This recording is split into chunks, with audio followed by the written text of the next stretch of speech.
Dan ini part ketiga kejadian horor paling yang selalu saya ingat, paling berkesan, dan mungkin juga paling menyedihkan menurut saya pribadi. Ini terjadi sekitar tahun 2013, tepatnya di Provinsi Riau, Pekanbaru. Awalnya itu kan kita buka kantor itu dari Jambi, kebetulan pindah ke Pekanbaru. Awalnya kita di rumah kecil ngontrak. Kita ngontrak di rumah kecil untuk hanya beberapa orang, dan alhamdulillah berkembang perusahaan itu. Kita nyewa ruko, itu ada 2 lantai. Awal mula ngecek rukonya itu malam-malam itu jam 8, jam 9. Itu kondisi ruko itu Masya Allah sangat-sangat tidak terawat. Pas kita buka, pas kita lihat itu, ya bagaimana sih kondisi suatu ruko yang sudah bertahun-tahun ditinggal kan kayak gitu kotornya ya. Ya sudah, pas kita ngecek ruko masuk ke dalam itu ya bener, salah satu temen itu cewek, ada yang langsung kesurupan itu. Tapi setelah itu ya sudah biasa. Setelah itu sudah biasa, kita sudah bersihin ruko-ruko, kita sudah semuanya kita sudah tempatin, dan alhamdulillah perusahaan itu semakin maju, semakin berkembang. Yang awalnya kita dulu itu hanya 10 orang, tapi setelah itu kita bisa sampai hampir 50 orang di perusahaan itu. Omset perusahaan juga naik, saya pribadi jabatan saya juga naik di situ, ya kan. Nah, setelah berjalan beberapa bulan, mulailah muncul satu persatu pengakuan dari teman-teman atau anak buah. Katanya kalau malam itu dilihatin penampakan, yaitu cewek pakai baju putih. Oke lah, ya sudah. Ada lagi yang cerita dilihatin penampakan kayak gini. Masih biasa aja, itu masih berjalan lancar. Suatu hari malam-malam ini itu habis sholat isya, masih kumpul, masih rame, masih banyak orang di situ. Saya lagi sholat isya itu di dalam kamar. Nah, diketor-ketor sama salah satu temen. Pak, permisi pak, itu pak, kebetulan di atas ada yang kesurupan, cowok pak. Kok tumben ini cowok kesurupan kan? Saya naik ke atas. Itu kondisinya, mukanya itu loh antara merah sama hitam, tahu kan? Matanya melotot, sangat tajam. Nggak teriak-teriak tapi mengerang-ngerang gitu loh. Waduh. Akhirnya ya minta tolong sama yang lain dipegangin, dan saya baca-baca surat-surat Al-Quran dan lain-lain, saya baca di situ. Alhamdulillah nggak lama kemudian itu sadar. Ya sudah kan, berhubung sudah sadar, ya sudah, saya turun lagi ke bawah. Itu kan kesurupannya di lantai 2. Saya turun lagi ke bawah, masuk ke kamar. Selang 15 menit kemudian, tanya lagi, pak, kayaknya kesurupan lagi pak. Alah, kok nagih ini kesurupan ini?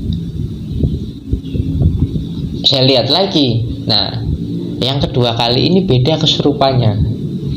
Kalau yang tadi itu kayak marah-marah dan lain-lain, yang ini kesurupannya diem semedi sambil kepalanya menunduk. teman yang sama itu. Kita kan semua bingung ya, kok kayak gini. Nah, akhirnya ya sudah, saya coba komunikasi. Assalamualaikum. Itu teman yang kesurupan jawab waalaikumsalam. Nah, ya sudah, saya mulai komunikasi pakai bahasa Jawa halus. Kayak, niki sinten nggih? Ini siapa ya? Dan kemudian menjawab, saya ini dari Banten. Nah, kan saya mikir Banten jauh sekali. Dari Banten ke Pekanbaru. Saya kan bingung juga loh. Kayak mohon maaf, ada urusan apa nggih dari Banten ke Pekanbaru ke sini? Akhirnya ya, teman yang kesurupan itu menjawab, ini adalah murid saya, dan saya adalah gurunya dari Banten. Murid saya ini minta tolong. Murid saya, guru saya. Kan kita masih bingung ya, teman-teman yang lain pun semuanya itu di lantai atas itu duduk semua lagi nonton itu, kayak percakapan itu. Katanya di sini diganggu dan lain-lain. Ya, akhirnya saya bilang, "Nggih, saya bener." Terus yang kesurupan itu tanya sama saya, "Yang mimpin di sini siapa ya?" Saya bilang, "Saya, Pak." "Asalnya dari mana, Mas?" Nah, saya bilang, "Saya dari Jawa Tengah, Pekalongan." Akhirnya minta tolong, "Mas, minta tolong diantar ke gudang produk atau barang. Dan sekalian katanya itu minta garam." Waduh, malam-malam minta garam. Untungnya di sebelah itu ada warung soto Makassar. Mintalah garam di situ. Pas bangun menuju ke gudang itu kondisinya kayak kakek-kakek yang bungkuk jalannya. Berjalannya itu bungkuk.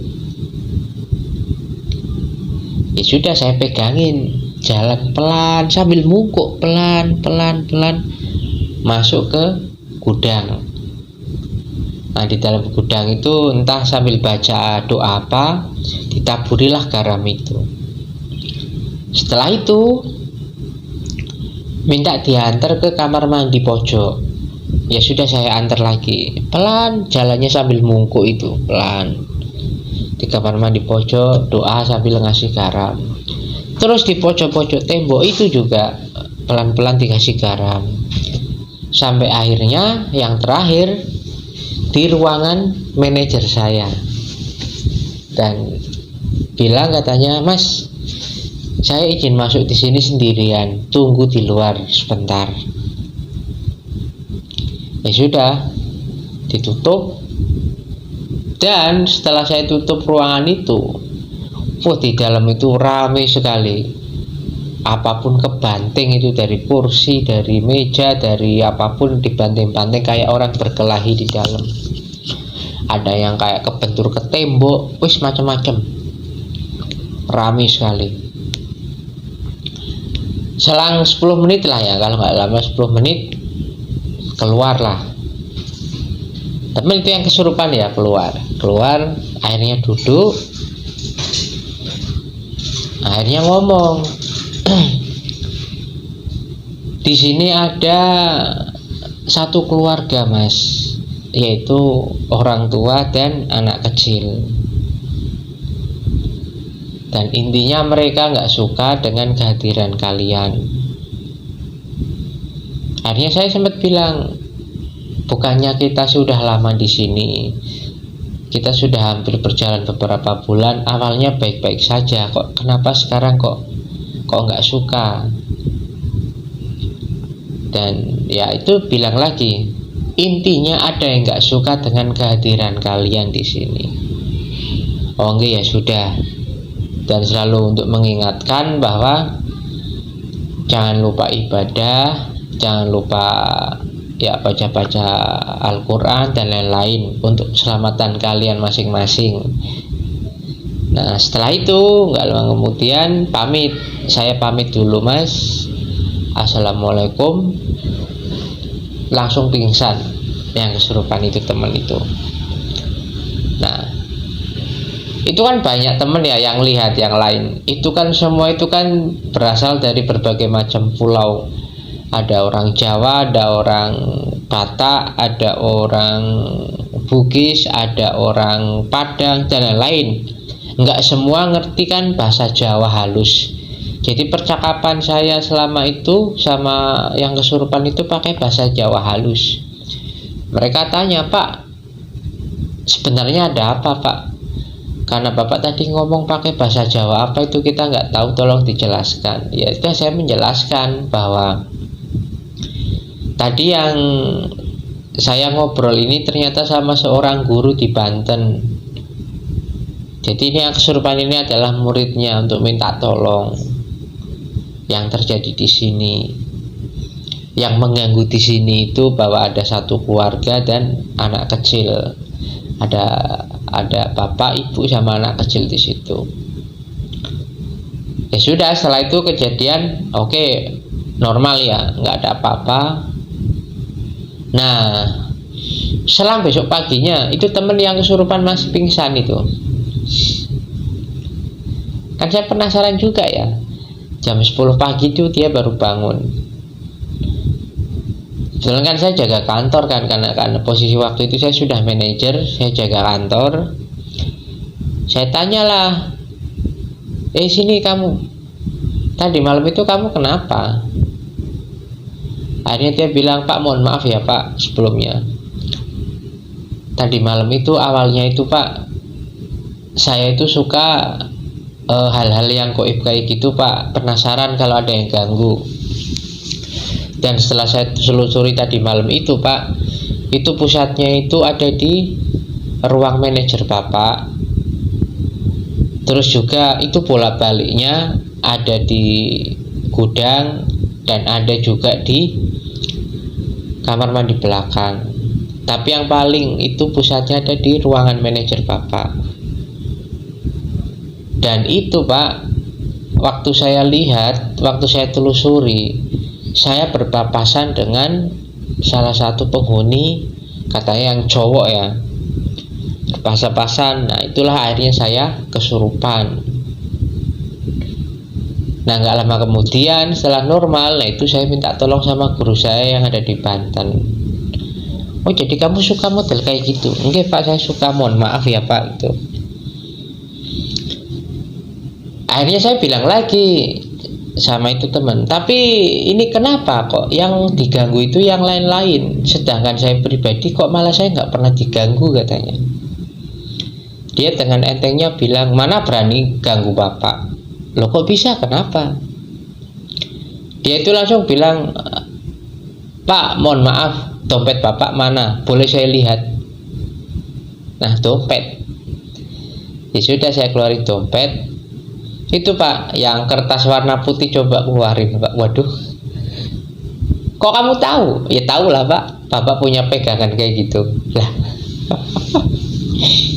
Itu Pak yang nggak berani ganggu Pak, Bapak punya pegangan itu.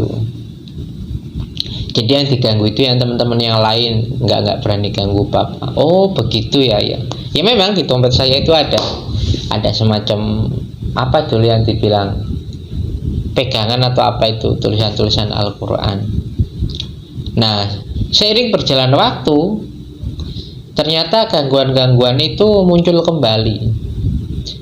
Dan banyak sekali itulah teman-teman itu yang yang diberi lihat penampakan dan lain-lain, hingga akhirnya pengaruh juga dengan omset perusahaan sangat turun. Banyak yang keluar, banyak yang resign dari kantor. Hingga suatu hari itu saya masih ingat betul, itu pagi-pagi itu saya mau naik lantai kedua.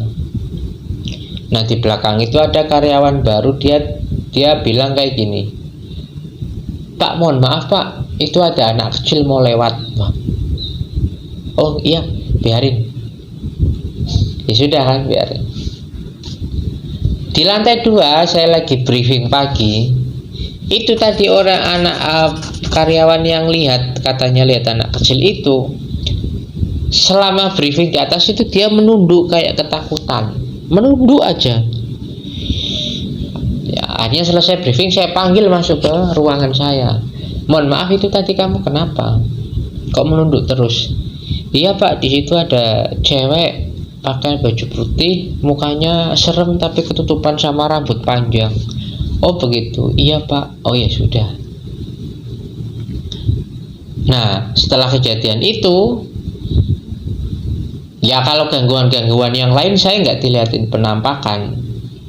Hanya mungkin waktu di atas itu, waktu saya lagi di gudang, lagi diem, itu ruangan manajer saya itu pintunya itu termasuk sangat berat sekali kalau ditutup, harus didorong berat. Tapi itu ya itu nutup sendiri, nggak ada kipas angin yang nyala, nggak ada. Itu nutup sendiri sampai 3 kali. Suara pintu tertutup kan, ngek. Ya, saya buka lagi. Saya duduk lagi di gudang, ngek, buka lagi. Terus saya buka lagi, dia pokoknya buka nutup sendiri kayak gitu. Sampai titik dimana yang dulunya ramai dalam satu kantor itu sisa saya bertiga di dalam kantor. Kebetulan salah satu manajer atasan saya yang dari Makassar datang ke kantor saya. Dia ingin melihat kondisi kantor saya. Oke lah, malam-malam itu saya bertiga itu di dalam kantor, saya bertiga. Jadi saya tidur di kamar. Itu yang bos saya itu sama karyawan lain di kamar lain. Tiba-tiba jam 1 malam itu digedor-gedor sama bos. Romi, Rom. Kenapa Pak? Pindah kamu tidurnya. Kenapa Pak? Sudah pindah kamu tidurnya. Ya udah tidur bareng bertiga. Baru pagi-pagi cerita. Si bos itu cerita, katanya di atas itu ramai sekali. Ada yang lagi nyapu, ada yang naik turun tangga katanya. Dalam hati saya kapok. Nah, karena memang semakin lama semakin itu gangguan itu muncul, hingga akhirnya saya tersisa 2 orang. Kan kata bos yang di atas, ya sudah, perusahaanmu memang sudah nggak bisa tertolong lagi, besok kamu pulang ke kota Makassar, tutup perusahaan kamu. Malam terakhir saya di kantor itu, saya sangat penasaran karena saya sendiri nggak pernah diganggu, nggak pernah diliatin kan. Saking jengkelnya saya penasaran kan. Sisa berdua itu saya di kantor itu. Saya matikan lampu semua. Serius, saya matikan lampu semua. Saya bikin kopi kalau nggak salah itu. Saya bikin kopi, rokok di lantai 2 di ruangan manajer saya. Sengaja saya rokok santai gitu, rokok santai, nggak diganggu sama sekali. Herannya gitu, nggak ada gangguan sama sekali, nggak ada suara apa-apa. Ya sudah. Nah, barulah saya turun. Itu saya sampai malam sekitar jam 12-an lebih. Saya turun mau masuk kamar. Barulah saya lihat di belakang saya itu ada anak kecil yang ikut. Saya langsung bilang, kamu siapa? Dia nggak menjawab. Dia cuma lari ke depan, di ruangan depan itu, tempat duduk depan. Saya ikutin, dia cuma duduk, senyum. Ya sudah. Setelah itu saya masuk kamar tidur. Dan besoknya perusahaan itu tutup. saya pulang ke kota Makassar. Selang beberapa bulan saya dapat informasi kalau ada manajer lain yang mencoba menempati kantor tersebut, dan sama, katanya gangguannya lebih parah katanya. Nah, jadi itu cerita pengalaman misteri atau horor yang paling berkesan yang selalu saya ingat sampai sekarang. Karena dengan pengalaman itu, horor itu, perusahaan saya bangkrut, karir saya bangkrut, pekerjaan saya hancur. Jadi itu teman-teman, terima kasih yang sudah melihat video ini. Jangan lupa share, komen, like, dan subscribe channel ini supaya berkembang. Terima kasih semuanya. Assalamualaikum.